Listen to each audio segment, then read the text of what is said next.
Hello students, Tagore education group खेला में आपका स्वागत है। आज मैं विवेक कुमार शर्मा आपको केमिस्ट्री बेसिक की अगली क्लास लेके आया हूं, जिसमें हम आज अध्ययन करेंगे यौगिक और उसके उदाहरण और उसकी विशेषताएं। आइए अध्ययन करते हैं। पहले हम यौगिक को समझते हैं।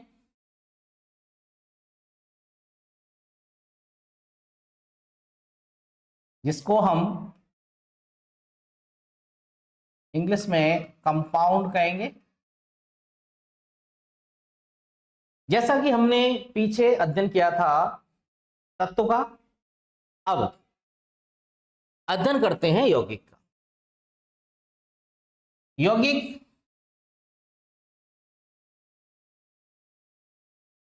तत्वों से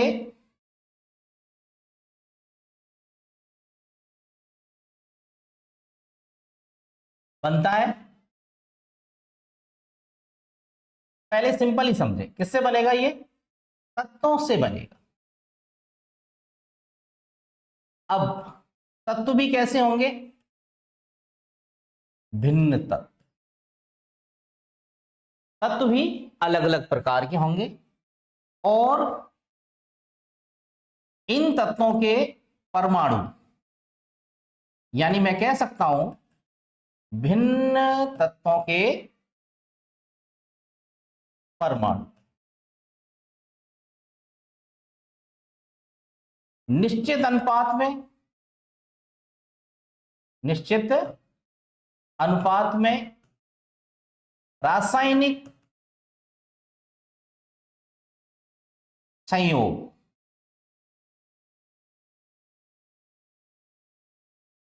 करके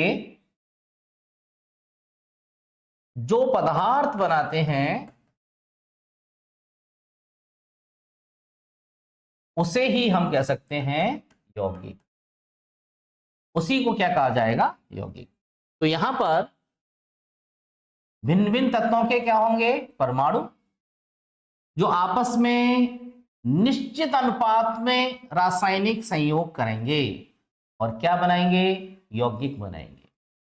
इस निश्चित अनुपात से तात्पर्य क्या है वो थोड़ा यहां समझ लेते हैं। निश्चित अनुपात का यहां क्या अर्थ निकालेंगे हम, वो समझेंगे। अब जो अनुपात रहने वाला है यहां, एक तो अनुपात परमाणुओं का, और वो भी परमाणुओं की संख्या का है। ये अनुपात हो सकता है तत्वों के द्रव्यमानों का, यानी किसका अनुपात मान लें हम? द्रव्यमानों का अनुपात। द्रव्यमानों का अनुपात। तो यहां अनुपात से तात्पर्य ये रहेगा। अब हम इसकी परिभाषा की ओर चलते हैं।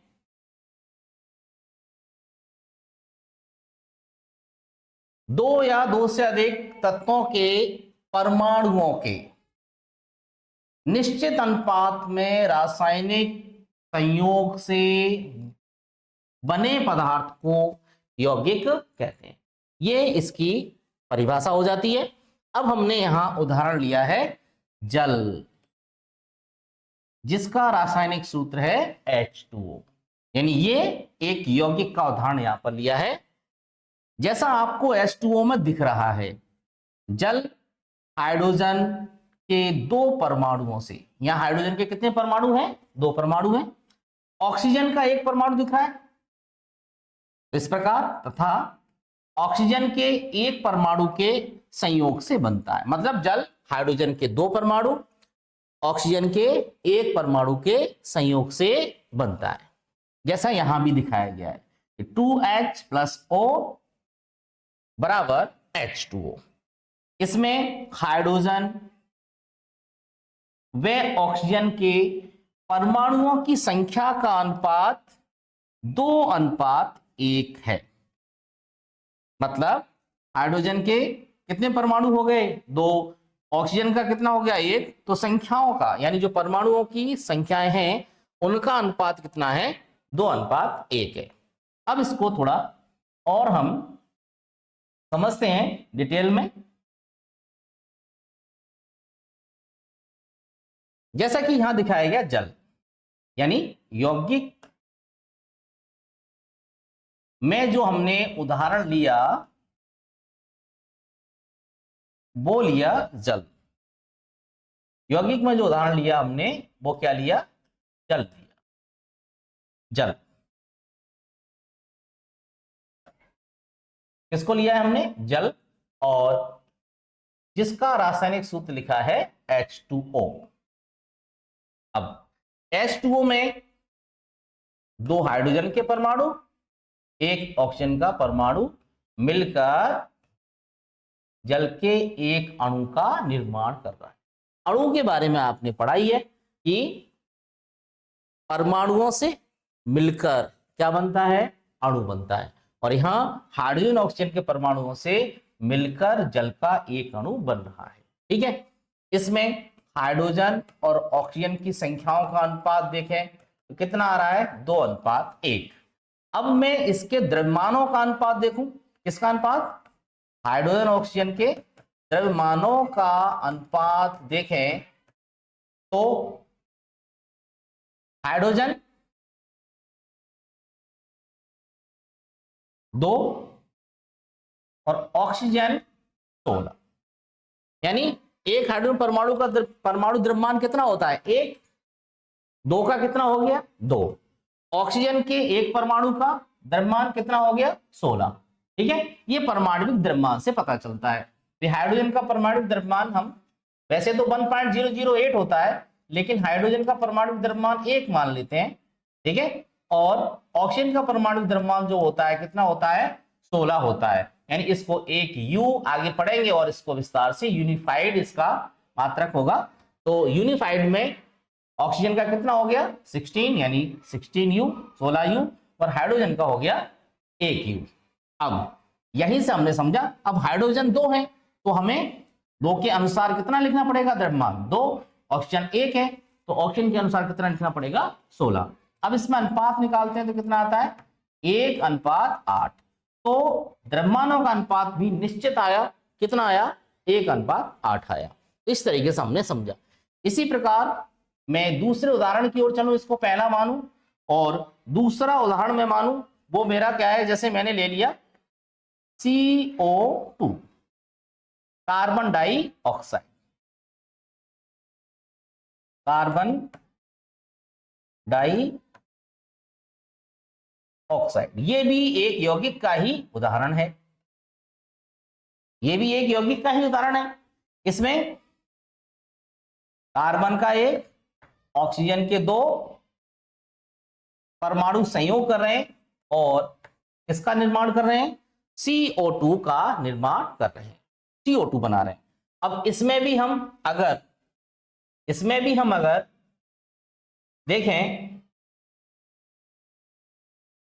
संख्याओं का अनुपात कितना है, संख्याओं का अनुपात देखें तो कितना है, 1:2। ये किसका अनुपात हो गया, परमाणु की संख्याओं का अनुपात।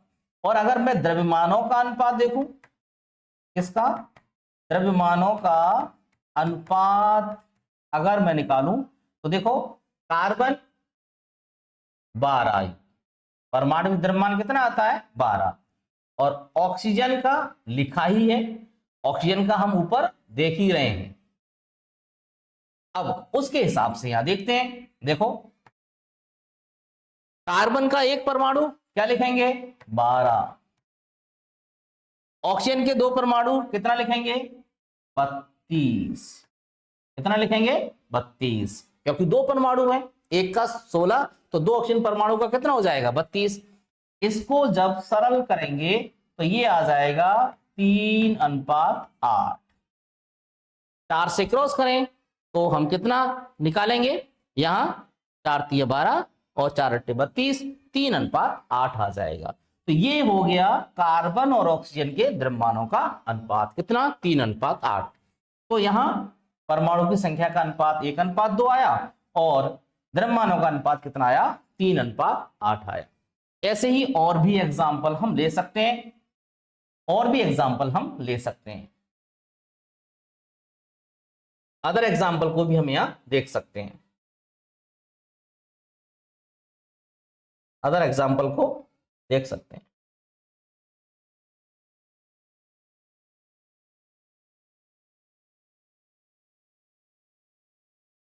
और एग्जाम्पल देखें, जैसे मैं SO2 की बात करूं, sulphur dioxide, sulphur dioxide, sulphur dioxide. तो सल्फर डाइऑक्साइड की बात करें तो इसमें सल्फर और ऑक्सीजन के परमाणुओं की संख्या का अनुपात निकालें, कितना आ गया, 1:2। और अगर मैं इनके द्रव्यमानों का अनुपात निकालूं तो द्रव्यमानों का जो अनुपात आएगा वो देखो, सल्फर का परमाणु द्रव्यमान 32 होता है, और ऑक्सीजन का हमने लिखा ही था 16, 32U और 16U। इसके आधार पे हम देख सकते हैं, देखो एक है 32 और ऑक्सीजन के 2 हैं, यहां भी 32, 2 के अनुसार 32 हो जाएगा, और ये कितना आएगा, 1:1। तो ये भी एक निश्चित अनुपात है। तो इस तरीके से हम यौगिक को समझ पा रहे हैं, यानी जो यौगिक का निर्माण होता है वो 2 तत्वों के परमाणुओं के, और वो भी तत्व कौन से होने चाहिए, भिन्न भिन्न तत्व होने चाहिए, उनके परमाणुओं के निश्चित अनुपात में रासायनिक संयोग से बनता है। ठीक है, तो इस प्रकार हमने यौगिक के इन उदाहरणों को समझा। यौगिक के और भी इसी प्रकार उदाहरण होते हैं जिनको हम आगे अध्ययन करेंगे। अभी हमने यहां केमिस्ट्री की जो बेसिक जानकारी है उसको हम ले रहे हैं, उसके बाद जैसे ही हमारा अध्याय शुरू होगा उसमें भी ये हम आगे विस्तार से पढ़ेंगे। अब हम आगे समझते हैं यौगिक की विशेषताएं। तो आगे आएगा यौगिक की विशेषताएं। तो यौगिक की विशेषताओं के बारे में मैं यहां आपको समझाऊं।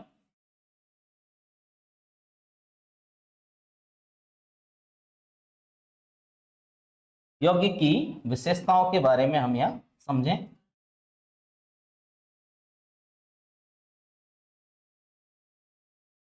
यौगिक की विशेषताएं या यौगिक में कौन से लक्षण होते हैं उनका अध्ययन करते हैं। देखो, पहली परिभाषा तो आपको पता ही चल रही है, पहली विशेषता आप यहां पर उसी परिभाषा के अनुसार देखेंगे, और वो है पहली कि जो यौगिक का संगठन होता है वो सदैव क्या रहता है, स्थिर रहता है। यौगिक का संगठन सदैव स्थिर रहता है। संगठन क्या रहेगा, सदैव स्थिर रहेगा। मतलब कि यौगिक को आप चाहे किसी भी विधि से प्राप्त करो, चाहे प्राकृतिक स्रोत से प्राप्त करो, यौगिक में जो तत्व हैं उनके परमाणुओं की संख्याओं का अनुपात, उनके द्रव्यमानों का अनुपात सदैव निश्चित रहेगा, जैसे हमने पीछे देखा, और यहां उदाहरण से भी हम समझते हैं। जैसे मैं बात करूं H2O, वही H2O की बात करें, जल की बात करें, जल को आप रिएक्शन में भी बना सकते हो, जैसे अभिक्रिया में भी बना सकते हो, ठीक है, और प्राकृतिक स्रोतों से भी प्राप्त कर सकते हो। जैसे मान लो आपने वर्षा का जल लिया,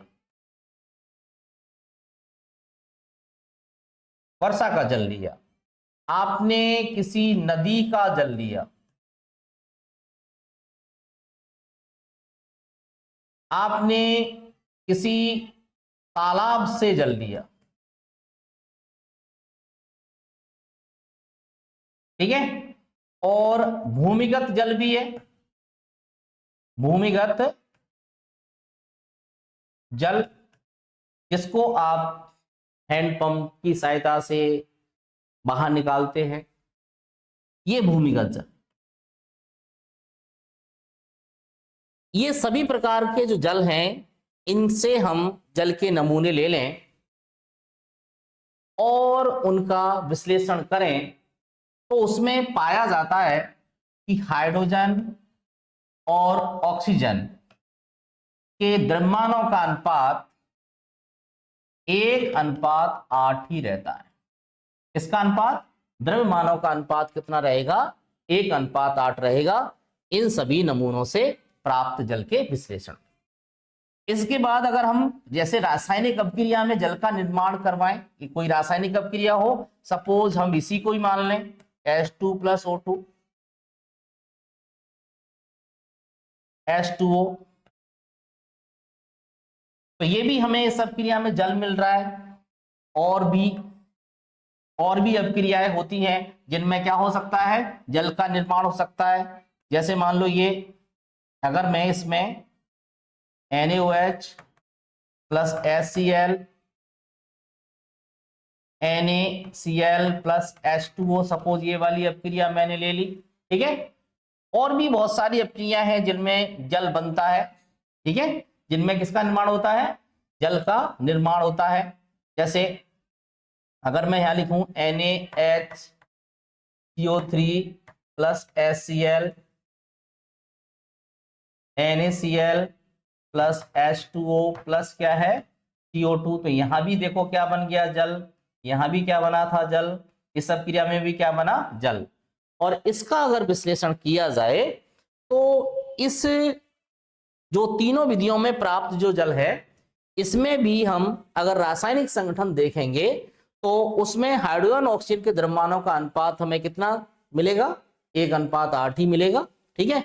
और परमाणु की संख्या का अनुपात हम देख चुके हैं, कितना मिलेगा? 2:1 मिलेगा, ठीक है। तो इस प्रकार हम कह सकते हैं कि जल का रासायनिक संगठन क्या रहता है?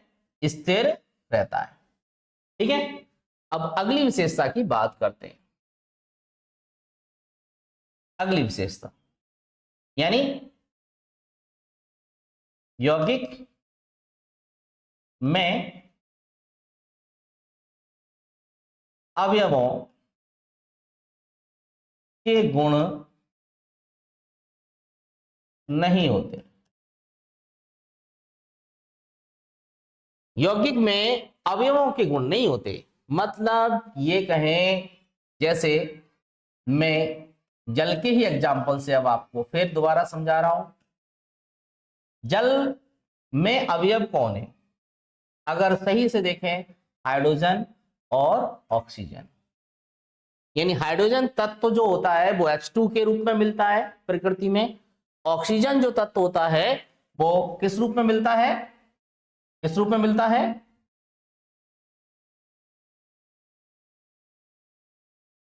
गैस के फॉर्म में मिलते हैं, यानी O2 फॉर्म में। ये O2 और ये H2, ठीक है। तो ये हाइड्रोजन H2 रूप में मिलता है, ऑक्सीजन O2 रूप में मिलता है, ठीक है। तो अब जल में ये ही मौजूद है, कौन? हाइड्रोजन और ऑक्सीजन। तो अब यहां बात कही गई है कि इसमें अवयवों के गुण नहीं होते, यानी यौगिक में उन अवयवी तत्वों के गुण नहीं पाए जाते जिनसे यौगिक बनता है, ठीक है। अब कैसे इसको समझें? देखो, हाइड्रोजन गैस के रूप में देखें तो हाइड्रोजन क्या होती है? जलती है। ऑक्सीजन को देखें तो ऑक्सीजन जलने में सहायक है।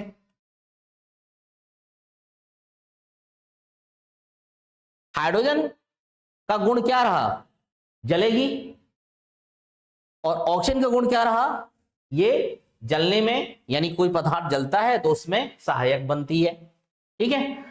अब हम ये बात करें किसकी? जल की। अब जल में क्या ये दोनों गुण हैं? आप जानते, यानी जल में ये वाला भी गुण नहीं है और जल में ये वाला भी गुण नहीं है। ना तो आप देख सकते हैं जल को जला सकते हैं, नहीं। जल जलने में मदद करता है, नहीं। जल आग बुझाने में ही मदद करता है ना। तो अब आप कह सकते हैं कि जल में ये दोनों गुण नहीं पाए गए। ऐसे हाइड्रोजन ऑक्सीजन के और भी गुण होते हैं, ठीक है, वो गुण भी किसमें मौजूद नहीं होंगे, जल में मौजूद नहीं होंगे। तो ये हमने एक बिल्कुल सिंपल उदाहरण से इसको समझा, ठीक है। अगली बात करते हैं, यौगिक के जो अवयव हैं, यानी अवयवों को भौतिक विधियों द्वारा अलग नहीं कर सकते, भौतिक विधियों द्वारा अलग नहीं कर सकते हैं। भौतिक विधियां आपने पढ़ी हैं, जैसे छानना, जैसे उबालना जिसको हम, और जैसे आसवन, जैसे चुंबकीय पृथक्करण। ऐसी विधियों को अपनाकर हम यौगिक के अवयवों को अलग नहीं कर सकते, ठीक है। मतलब आपने पीछे परिभाषा में शब्द पढ़ा कि जो यौगिक है वो तत्वों के रासायनिक संयोग से बनता है। अब जब रासायनिक संयोग होगा तो रासायनिक आबंधन हो ही रहा है। अब रासायनिक आबंधन जब हो जाता है तो वो रासायनिक आबंधन हम भौतिक विधियों द्वारा आसानी से नहीं तोड़ सकते, ठीक है। इसीलिए भौतिक विधियों द्वारा हम अवयवों को पृथक नहीं कर सकते, ठीक है। तो यहां पर जैसे आप देखो, अगर मैं H2O की बात करूं तो इसमें H2O में से H और O यानी हाइड्रोजन और ऑक्सीजन को मैं किसी भौतिक विधि से अलग नहीं कर सकता। हाँ, किससे अलग कर सकते हैं, रासायनिक विधि द्वारा पृथक कर सकते हैं,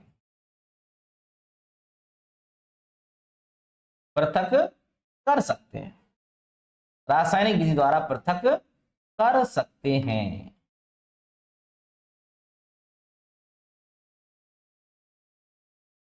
कौन सी विधि से पृथक कर सकते हैं, रासायनिक विधि द्वारा पृथक कर सकते हैं। यानी रासायनिक विधि, जैसा कि आप जानते हैं, पढ़ेंगे, पिछली कक्षाओं में पढ़ा होगा कि जल का क्या करा दें, विद्युत अपघटन करा दें। क्या कराया जाए, विद्युत अपघटन। क्या करा दिया जाए, विद्युत अपघटन। तो हाइड्रोजन और ऑक्सीजन हमें इलेक्ट्रोडों पर प्राप्त हो जाती है। मतलब जिनसे ये यौगिक जल बन रहा था उनको हमने विद्युत अपघटन द्वारा पृथक कर दिया, जो कि क्या है, रासायनिक विधि। अगर इसको बैलेंस करके लिखें तो ऐसे लिख सकते हैं, ठीक है। ये जो हमें प्राप्त होती है, ये प्राप्त होती है कैथोड पर, और ये जो प्राप्त होती है किस पर, एनोड पर, ठीक है। जैसे मान लो भाई जल का विद्युत अपघटन करना हो, ठीक है, सिंपल सा समझें तो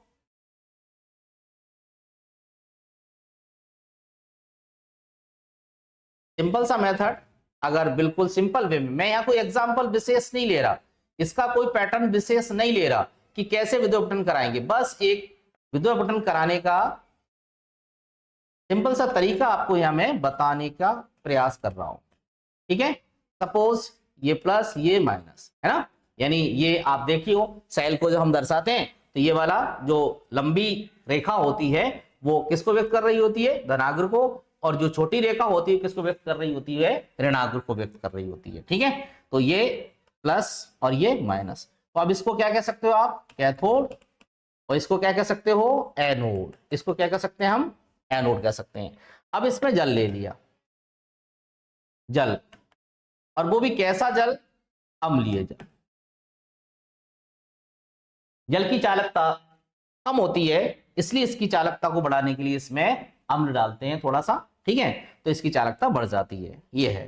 तो अब देखो यहां कौन से आयन प्रेजेंट हो जाएंगे, इसमें एक H प्लस आयन, और दूसरे कौन से आयन प्रेजेंट होंगे इसमें, OH माइनस आयन, ठीक है। अब आप देख सकते हो कि यही आयन आपके ये किसकी ओर जाएगा, देखो कैथोड, और ये किसकी ओर जाएगा, एनोड। और फिर इस तरीके से हमें क्या प्राप्त होगी, H2 और O2 इसमें प्राप्त होगी। ठीक है, तो इतना हम यहां समझ सकते हैं। तो इस तरीके से हम भौतिक प्रक्रम द्वारा अवयवों को अलग नहीं कर सकते, किसके द्वारा पृथक कर सकते हैं, और वो है हमारा रासायनिक प्रक्रम, रासायनिक विधि से पृथक कर सकते हैं। ठीक है, तो अब देखो यहां पर हम इसकी विशेषताओं को पढ़ते हैं। यौगिक का संगठन, मतलब मैं बात कहूं क्या, रासायनिक संगठन सदैव स्थिर रहता है, मतलब जो तत्व संयोग करते हैं वो सदैव एक निश्चित अनुपात में संयोग करते हैं, वो सदैव एक निश्चित अनुपात में संयोग करते हैं।